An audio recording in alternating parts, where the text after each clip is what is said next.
বান্দা যখন সেজদা দেয় তো আল্লাহ তাআলা ওই বান্দা মহব্বত করে পিঠে মাথায় কুদরতি ভাবে আল্লাহ যেন হাত বুলায়,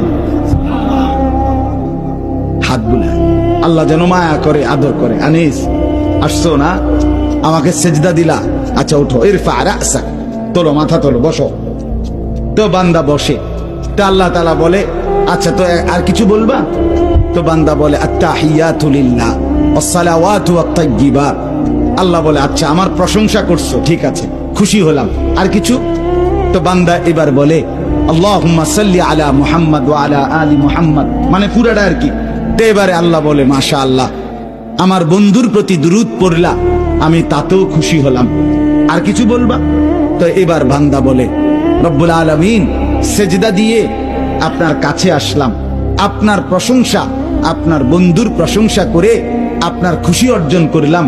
এইবার আমার মূল চাওয়া আছে, আল্লাহুম্মা ইন্নী যালামতু নাফসি যুলমান কাসীরা, আমি না বড় বেশি নাফরমান মাওলা, আমার গুনাহ অনেক বেশি, আমার পাপ অনেক বেশি, আমি খুব বেশি গুনাহ করেছি, আর আপনি ছাড়া আমার মাফ করার কেউ নাই।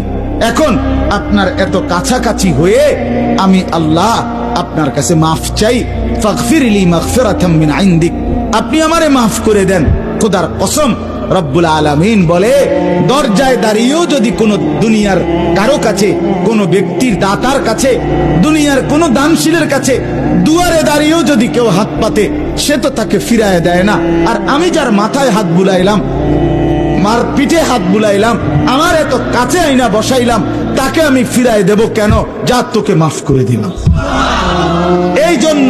এই জন্য নামাজের সালাম ফিরাইয়েই সে আবার হালকা আওয়াজের সাথে সাথে বলে আল্লাহু আকবার। মানে কি আল্লাহু আকবার? অর্থ হইল ভাই সাহেব আল্লাহু আকবার, আমার আল্লাহ বড়, আমার আল্লাহ আমারে মাফ করে দিছে।